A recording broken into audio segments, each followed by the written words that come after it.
The following is a presentation of KSL Sports.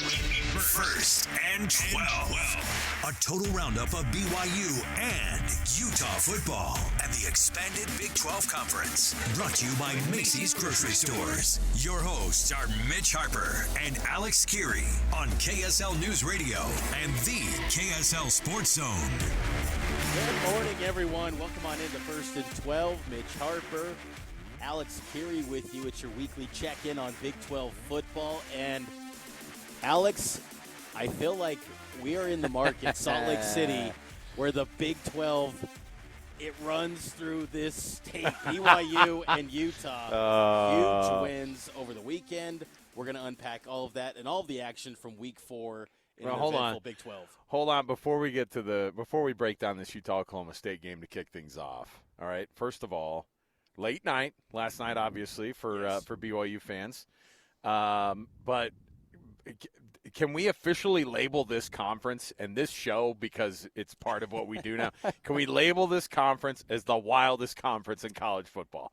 It has to be. And, maybe Brett Yormark can sign off on it. He loves it, though. It is a crazy league, how anything can happen every single week.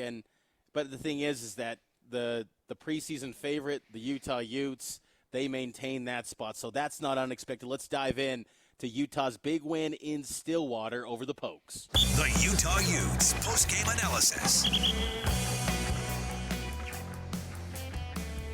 All right, Mitch. It wasn't a pretty one. And you know what? I mean, Utah was running away with this thing.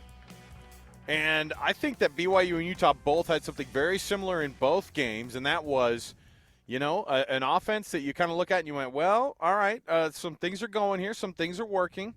But the defense absolutely locking it down. Oklahoma State had no business doing anything on that field. Morgan Scalley rebounds from that game last week against Utah State, calling that game on the defensive side of things. I mean, I haven't seen that inept of an offensive performance from an Oklahoma State team who is got the Doak Walker Award winner in their back pocket. Ollie Gordon wasn't just absent for the first few games of the season. They made him look absolutely terrible today. 42 total yards rushing. I mean, my goodness. This Cowboy team, and look, at the very end, if it wasn't for a couple of late touchdowns, it would have looked absolutely disastrous. But 22-19, they eke out the win there in Stillwater. That's all you have to do, Mitch. You just have to get a win in Stillwater, and no one cares how you get it. And certainly it wasn't a pretty one, but the Utes get the win, and they walk away 4-0, and they get the win over a ranked team at their place. And they do it without Cam Rising. Once again, Cam Rising watch was memorable, to say the least, where we're all waiting until that first actual snap. And once again, Cam Rising is a late scratch, and it was Isaac Wilson. And honestly, Alex, I'm to the point where just give Isaac Wilson the keys to this program and just move on, because the weekly watch of Cam Rising this, Cam Rising that, is he going to go? Oh, this player said in the media availability he is going to go, then he doesn't go, then he's got a glove. I'm done with it. I just want to see Isaac Wilson take over. And look, he played really good, I thought. 17-29, 207 yards.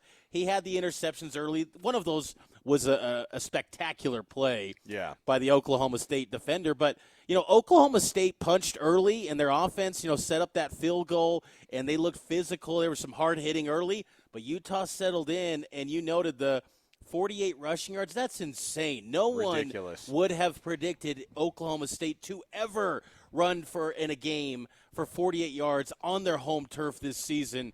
Utah absolutely suffocated Oklahoma State. What really a first impression in the Big 12, that their physicality was just a bit more than Oklahoma State, who tried to match it, but they ultimately couldn't. I can't wait for the sound roundup, because Mike Gundy, it's like he can't even allow himself to relinquish the fact that somebody else showed up and out-physicaled his team on their place or at their place. I'm telling you, here's what the beauty of this was, because Ollie Gordon's had a hard time getting this thing going. We talked about this week, but Alan Bowman was the guy who they said, look, if Ollie Gordon can't run the ball, if we can't move the football with our Doak Walker winner, then you know what? Teams are going to be stacking the box, and we're going to be throwing the ball to the outside here. We'll start slinging it, if teams are gonna start shutting down our guy.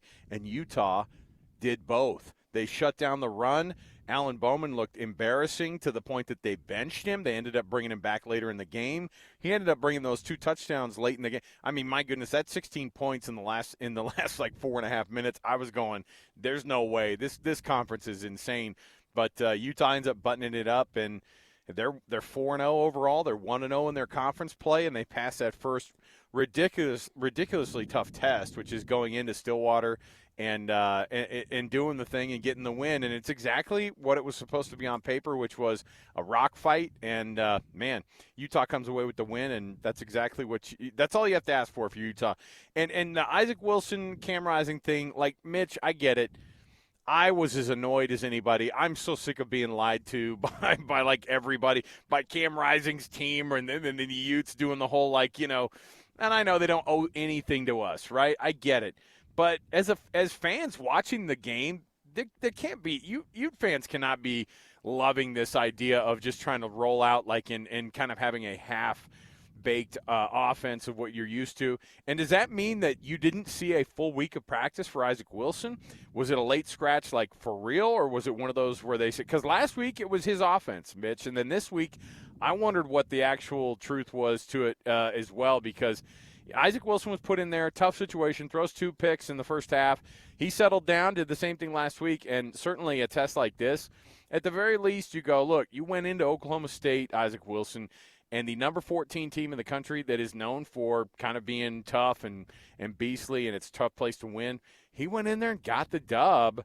I still think Cam Rising, once he gets healthy, he's going to be the guy that is the tougher one to beat. But, yeah, you're right. It's annoying as it is, but the number 12 Utes are probably going to move up in the polls because they had a nice win at Oklahoma State. As they should. And, if Cam Rising, when he does get healthy, sure, he's going to go back to QB1. But I just think that Isaac Wilson, his ceiling is far greater. You know what Cam Rising is, and that's really good. And that can win you the Big 12 title and then some and maybe make a run in the playoff. But Isaac Wilson, I mean, he's got the potential, Alex, to be one of the best quarterbacks ever at Utah. And because his trajectory is off the charts. He's going to be a really good football player for Utah, and it helps his cause too when he's got a running back that goes off for a career day. Mekhi Bernard, 25 carries, 182 yards.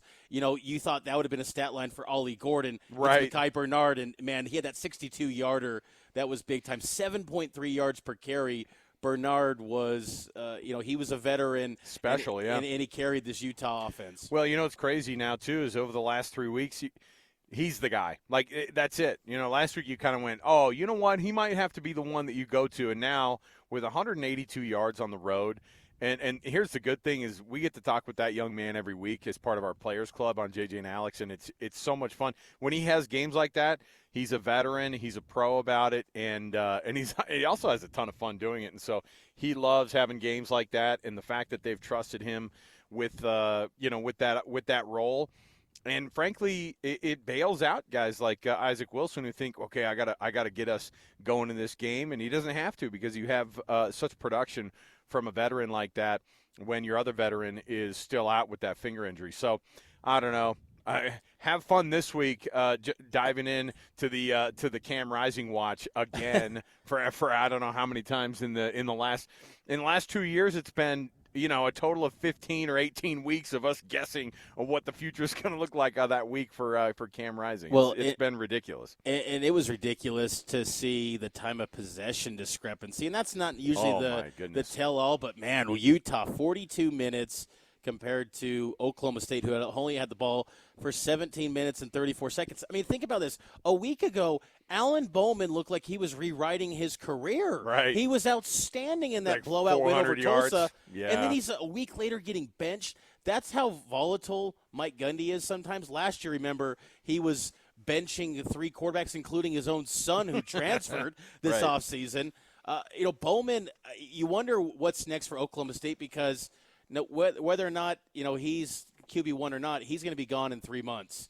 Do you start to go with the youth movement now? Look, there's still so much football to be played, and one loss doesn't sink you because we saw this Oklahoma State team bounce back and kind of pivot with their style last season. But the issue for Oklahoma State is that nothing is working with Ollie Gordon. They're not even going to him. Only 11 carries for him. Yeah. That's concerning. But I think it's also the fact that Utah just completely stuffed him. His long carry was 7 yards. I think that was early in the first quarter.